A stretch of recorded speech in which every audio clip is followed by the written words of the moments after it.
Music. Hello আমার দুষ্টু মিষ্টি বন্ধুরা, কেমন আছো তোমরা? আশা করি ভালোই আছো। আশা করি আজকের গল্পটা শুনলে আমি গ্যারান্টি দিয়ে তোমাদের বলতে পারি পানি চলে আসবে। তাই বন্ধুরা, পায়ে ধরে বলি, আজকের ভিডিওটা শুরু থেকে শেষ পর্যন্ত দেখো। গল্পটি শেষ পর্যন্ত শোনার জন্য তোমাদের কাছে আমার বিশেষ অনুরোধ রইল। আমার নাম বিপুল। আমি কলেজের লাস্ট সেমিস্টারে পড়ি। আমি আমার বাবা ও মার সাথে থাকি। আমার মামির নাম সুমনা। মামির সম্পর্কে বেশি জানা না থাকলেও এতটুকু বলতে পারি যে গায়ের রং ফর্সা, চোখ দুটি অপরূপ এবং বিশাল এক গুণের অধিকারী। বয়স ৩-০ বছর হবে। কাহিনী শুরু হয় আমার সেমিস্টার পরীক্ষা শেষ হওয়ার পর থেকে। সেমিস্টার পরীক্ষা শেষ হওয়ার পরে মামা মামি তাদের বাড়িতে যেতে বলে। তারা সবসময় জেদ করত তাদের বাড়িতে যাওয়ার জন্য, কিন্তু তাদের বাড়িতে আমরা তেমন যেতাম না। বাহানা করতাম, কখনো বলতাম প্রাইভেট আছে বা কলেজ আছে। এখন পরীক্ষা শেষ হয়ে যাওয়ায় আর কোনো বাহানা দিতে পারিনি, তাই আমি আর মা চলে যাই মামার বাড়িতে। আমার বাড়ি থেকে মামার বাড়িও বেশি দূরে না, ৩০ মিনিট লাগে গাড়ি দিয়ে যেতে। মামা দিন মজুর, তাদের একটি ছোট্ট মেয়ে আছে, ক্লাসে ৩টে পড়ে। মামা ও মা অনেক আদর আপ্যায়ন করত আমাদের। আর্থিক অন্টন থাকলেও ভালো ভালো রান্না করে খাওয়াতো। তখন গ্রীষ্মের দিন ছিল, তাই মাম সবসময় শাড়ি পরত। আমি কখনো মামিকে খারাপ নজরে দেখিনি, কিন্তু মামি যখন শাড়ি পরত তখন মামির স্পষ্ট বোঝা যেত যেন এখনই বেরিয়ে আসবে তা থেকে। আমি মামির প্রতি ধীরে ধীরে কল্পনা করতে থাকি। তাদের ঘরে কোনো ডাইনিং টেবিল ছিল না, পাকা ফ্লোরে বসেই ভাত খেত সবাই। আমি যখন ভাত খেতে বসি তখন মামি নুয়ে নুয়ে ভাত, ডাল ইত্যাদি পরিবেশন করছিল। মামিকে দেখে আমি অস্থির হয়ে উঠি। আমি এক নাক করে মামির দিকে তাকিয়েই রইলাম, কিন্তু কাউকে বুঝতে দিলাম না, কারণ পাশে মা এবং মামাও ছিল। কোনো রকমভাবে নিজেকে কন্ট্রোল করে খাবার শেষ করলাম। খাবার শেষ করে আমি ফোন চালাতে চালাতে ভাবতে লাগলাম মামির কথা। মা ও মাম মিলে বাসন ও কাপড় পরিষ্কার করতে লাগল। মামাও কাজে চলে গেল, ছোট বোনটা চলে গেল স্কুলে। দুপুর গোড়াতেই সবাই স্নান করে ঘুমিয়ে পড়লাম। টানা ৩ ঘণ্টা ঘুমের পর চোখ খুলি দেখি মা পাশের বাড়িতে ঘুরতে গেছে এবং মামি টিভি দেখছে। তখন বাজে বিকেল ৫টা। বুঝলাম যে সবার দুপুরের খাওয়া দাওয়া শেষ, শুধু আমিই বাকি। আমি ঘুম থেকে উঠে গেছি দেখে মামি বলে ওঠে, খাবারের কথা। আমি বসে পড়ি খেতে। খেতে খেতে বসে আমার মনে পড়ে যায় সকালের কথা, তাই আমি মামির দিকে না দেখার আপ্রাণ চেষ্টা করতে থাকি। ভেবেছিলাম মামি এখন একটু ভালো শাড়ি পরবে, কিন্তু যা ভাবলাম তার পুরো উল্টো হলো। মাম সকালের তুলনায় আরও বেশি বেসামাল ছিল, কিন্তু নিজেকে আটকালাম। যাই হোক, ঘরে আমি আর মাম একা থাকায় বিনা কোনো লজ্জায় আমি তাকিয়েই রইলাম। ভয় হওয়া সত্ত্বেও আচমকা আমি বুঝতে পারি যে মামি কিছু একটা বুঝে ফেলেছে। মামি আমাকে দেখতে কে, কিন্তু আশ্চর্যের বিষয় যে বোঝার সত্ত্বেও মামি দুষ্টুমির নজরে আমার দিকে তাকিয়ে থাকল কিছুক্ষণ। এইভাবেই ৩ দিন কেটে যায়। মামির এসব কাণ্ড দেখে অনেক ইচ্ছে হতো, কিন্তু মামার বাড়িতে থাকায় পারলাম না, যদি কেউ দেখে ফেলে। যেহেতু মামা দিনমজুর ছিল, আর্থিক অবস্থাও তেমন ভালো ছিল না, তাই তাদের ঘরে শুধু একটা মাত্রই খাট ছিল। খাটের সবাই ঘুমাতে পারবে না বলে রাতে আমি, মা এবং ছোট বোন খাটে ঘুমাতাম এবং অন্যদিকে মামা মামি মাটিতে ঘুমাতো বিছানা করে। মোটামুটি ৩ দিন মামার বাড়িতে থেকে এবার যাওয়ার পালা। যাওয়ার কথা আগে থেকে না বলায় মামা মামি হঠাৎ চমকে উঠে আরও ১-২ দিন থেকে যাও বাড়িতে, তো তেমন কোনো কাজ নেই। মা বলল, বিপুলের বাবা বাড়িতে একা, রান্নাবান্নাও তেমন করতে পারেন না। মামি বলল, ১-২ দিন আরও থাকলে তেমন কিছু হবে না। মা বলল, ৩ দিন তো থেকেছি, আর থাকা যাবে না। মাম বলল, তাহলে বিপুল ১-২ দিন আরও থাকবে। মা বলল, ও থাকতে চাইলে থাকতে পারে। মাম বলল, ও আরও ১-২ দিন আমাদের বাড়িতে থাকবে। আমি কিন্তু করলেও মনে মনে আনন্দ হচ্ছিল, এটা ভেবে যে আরও একদিন থাকতে পারব। আর যদি ভগবান সহায় হয় তাহলে আরও কোনো ঘটনা ঘটতে পারে। এই ভেবে ভেবে আমি মনে মনে অনেক খুশি হলাম। সন্ধ্যা নাগাদ মা বাড়িতে চলে গেল। আমি, মামা মামি এবং আমার ছোট মামাতো বোন মিলে লুডো খেলতে লাগলাম এবং আড্ডা দিতে লাগলো সময় কাটানোর জন্য।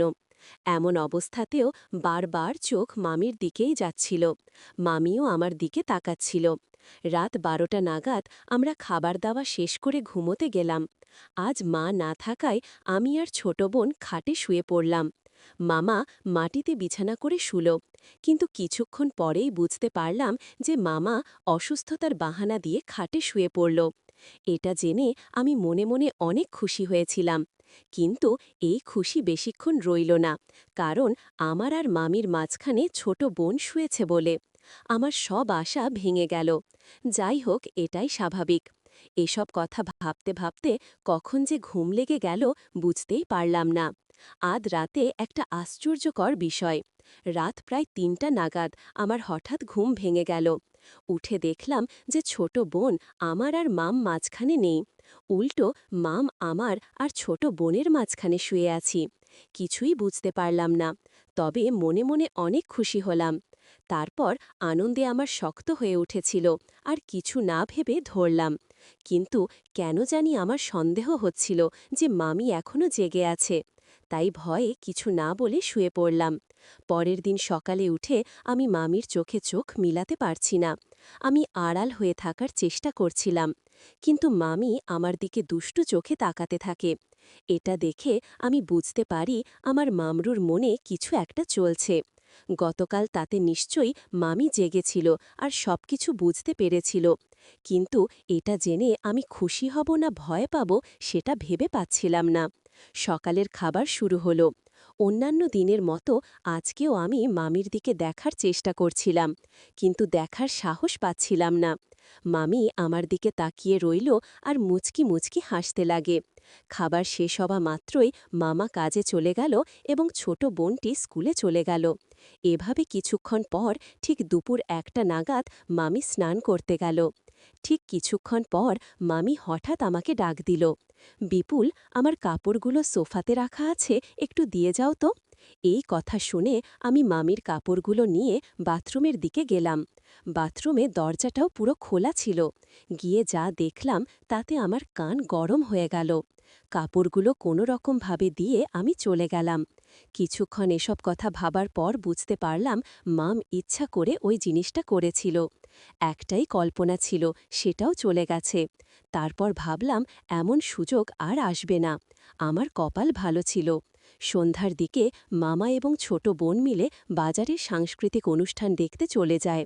মামা আমাকেও মামিকেও যেতে বলেছিল, কিন্তু মামি যখন বারণ করে দেয় আমিও তখন যাব না বলে বারণ করে দেই। আমি না করা মাত্রই মামির মুখে এক হাসি দেখতে পেলাম। তখন বুঝে গেলাম যে আমার আর একটা সুযোগ আছে।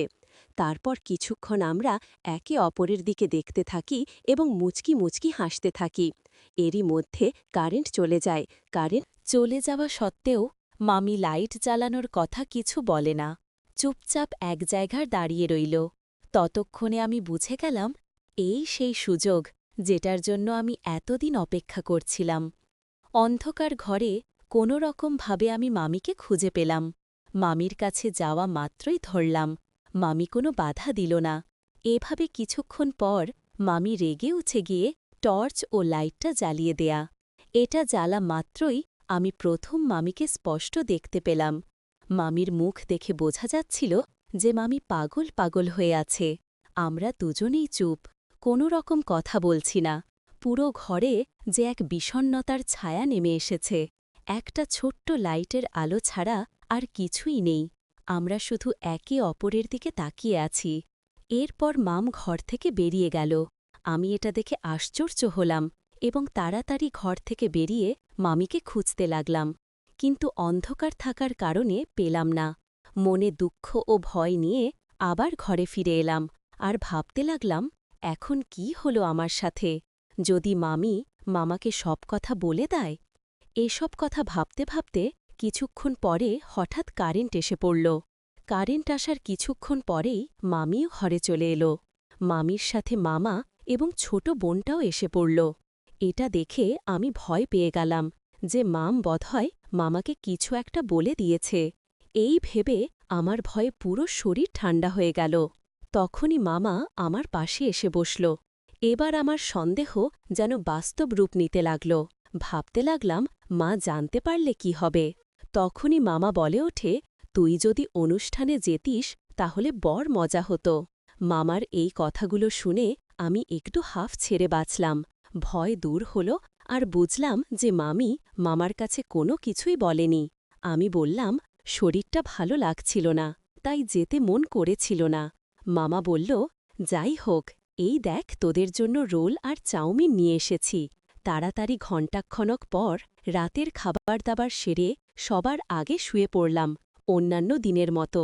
মনে মনে এটা ভাবছিলাম যে মামি হয়তো আজ আমার সাথে ঘুমোবে না। এই সব ভাবতে ভাবতে আমার কখন যে চোখ লেগে গেল বুঝতেই পারলাম না। অন্যান্য রাতের মতো আজকেও 2টা নাগাদ আমার ঘুম ভেঙে যায়। ঘুম ভাঙতেই আমি প্রথম চেক করলাম যে মামি আমার পাশে শুয়েছে কিনা। মোবাইলের স্ক্রিনের আলোটা জ্বালিয়ে দেখলাম মামি আজ খাটে ঘুমায়নি, বরং নিচে মাটিতে মামার সাথে বিছানা করে ঘুমিয়েছে। এটা দেখা মাত্রই আমি বুঝে গেলাম যে মামি আমার ওপর রাগ করেছে। আমিও আর কোনো প্রচেষ্টা করলাম না। আজকে অনেক তাড়াতাড়ি ঘুমিয়ে পড়েছিলাম বলে আমার অনেক জোরে বাথরুম ধরেছিল। আমি বাথরুমে চলে গেলাম। বাথরুম থেকে বেরিয়ে এসে চুপচাপ খাটে উঠব ঠিক সেই সময় দেখলাম মামি খাটে শুয়ে আছে। এটা দেখে আমি বুঝে গেলাম যে আমার শব্দ শুনে মামি ঘুম ভাঙে, আর আমি বাথরুমে যাওয়া মাত্রই মামি খাটে আমার পাশে এসে ঘুমিয়ে পড়েছে। তারপর মোবাইলের স্ক্রিনের ব্রাইটনেস বাড়িয়ে শুয়ে পড়লাম। তখনই মামি প্রথমবার বলে ওঠে, প্লিজ মোবাইলের ফ্ল্যাশলাইটটা বন্ধ করে দাও, তোমার মামা জেগে যাবে। মামির এই কথা শুনে আমি সাথে সাথে ফ্ল্যাশলাইটটা নিভে দিলাম। তারপর মামি আমার কল্পনা পূরণ করল। আমরা এক অন্য জগতে থেকে বাস্তব জগতে ফিরে এলাম। ওই রাতে আমি আর মামি কেউই ঘুমোইনি। ভোরের দিকে ঘুমোর কারণে আমি ঘুম থেকে উঠি বেলা 11টায়, একটা বন্ধুর ফোন আসার কারণে। বন্ধু বলে, আজ 12টার দিকে কলেজে যেতে হবে কিছু গুরুত্বপূর্ণ ডকুমেন্ট আনার জন্য। তাই ওই দিন আর মামার বাড়িতে থাকতে পারেনি, বাড়িতে চলে আসতে হয়। ওই দিন কলেজ শেষ করে বাড়ি ফিরলাম। সব কাজ শেষ করে বাড়িতে চলে আসায় আফসোস হচ্ছিল গত রাতের সমস্ত কথা চিন্তা করতে করতে। তবে মাম সপ্তাহে 2-3 বার ফোন করত মার কাছে। আমিও কিছুক্ষণ মামির সাথে কথা বলে নিতাম। ওইসব বিষয়ে তেমন কোনো কথা হতো না, এমনকি আমিও বলতে চাইতাম না। এভাবেই 2 মাস কেটে গেল। আমিও কিছুটা ওইসব বিষয়ে ভাবা বন্ধ করে দিয়েছিলাম। ওই ঘটনাটাকে অতীতের একটা ভুল মনে করে মেনে নিয়েছিলাম, কারণ সৎ হলেও উনি সম্পর্কে আমার মামি হন। কিন্তু এমন একটা ঘটনা ঘটে গেল যা দেখে বুঝতে পারলাম মামুর জন্য এটা অতীতের ভুল করে হয়ে যাওয়া কোনো ঘটনা নয়। কারণ মামাকে কাজের জন্য 3-4 দিন শ্বশুর বাড়িতে যেতে হবে। মামার শ্বশুরবাড়ির লোকেদের কাজ করাতে হলে মামাকে বলেন। মামার শ্বশুরবাড়ি যাবে শুনে আমার মামাতো বোনটাও বায়না করতে লাগল দাদুর বাড়িতে যাওয়ার জন্য। সে অনেক দিন ধরে তার দাদুর বাড়িতে যায়নি, তাই সেও মামার সাথে যাবে বলে বায়না করে চলে যায়। বাড়ির দেখাশোনার জন্য মামি বাড়িতেই থাকবে। মামা যাওয়ার আগের দিন রাতে মাম এই কথাটা জানানোর জন্য মার কাছে ফোন করে বলে যে, দিদি, তোমার ভাই 2-3 দিনের জন্য আমার বাপের বাড়িতে যাবে কাজের জন্য। এভাবেই মামি এবং মা আধ ঘণ্টা নাগাদ গল্প করতে থাকে। তারপর মামি বলে ওঠে, দিদি, ভাগ্নেটা কোথায়, ওকে ফোনটা দাও তো একটু। মামি বলল, তুমি কেমন আছো? আমি বললাম, হ্যাঁ ভালো আছি, তোমরা কেমন আছো? মামি বলল, আমরাও ভালো আছি, কাল ফ্রি হলে আমাকে একটা ফোন করো। আমি বললাম, কেন, কোনো কাজ আছে নাকি? এটা বলতে বলতেই মামি ফোনটা কেটে দিল। মামির কথাটা শুনে আমার একটু সন্দেহ হলো, তাই আমি পরের দিন মামির কথা মতো দুপুর 3টে নাগাদ মামিকে ফোন করি। হ্যালো মামি, আপনি ফোন করতে বলেছিলেন, আজ রাত তুমি আমাদের বাড়িতে আসতে পারবে? আমি বললাম, কেন, কোনো কাজ আছে কি? মাম বলল, কাজ আছে বলেই তো বলছি। আমি বললাম, কি কাজ? মাম বলল, আসলেই বুঝতে পারবে, কিন্তু একটা রিকোয়েস্ট, কেউ যাতে জানতে না পারে যে তুমি আমাদের বাড়িতে আসছ। এসেছো। আমি বললাম, মাকে না বলে কিভাবে আসব? মাম বলে, যে কোনো একটা বাহানা করে দিও, আসবে কিন্তু। এটা বলেই মামি ফোনটা কেটে দিল। আমিও যাওয়ার জন্য রেডি হলাম, কারণ আমি গেলে আজ বাড়িতে শুধু মামি আর আমিই থাকব। আমি মাকে বললাম, আজ আমি বন্ধুর বাড়িতে থাকব বলে রাত ৮টা নাগাদ মামি বাড়িতে চলে যাই। দরজায় আস্তে আস্তে নক করতে লাগলাম। তখন মামি বলে ওঠে, তুমি এসেছো নাকি? হ্যাঁ মাম, আমি এসেছি। এটা বলা মাত্রই মামি তাড়াতাড়ি দরজাটা খুলে ঘরের ভেতরে নিয়ে যায়। তারপর মামি আমাকে মাংস ও রুটি খেতে দিয়ে ঘরের বেঁচে থাকা কাজগুলি তাড়াতাড়ি ছেড়ে নিতে লাগল। খাবার শেষ করে মামির সাথে আড্ডা দিলাম। তখন মামি আসছি বলে বাথরুমের দিকে চলে গেল। আমি মনে মনে ভাবতে লাগলাম, আজ বোধহয় কিছুই হবে না, শুধু শুধু আমি এসেছি আজ। এটা ভাবতে ভাবতেই দেখি মামি বাথরুম থেকে বেরিয়ে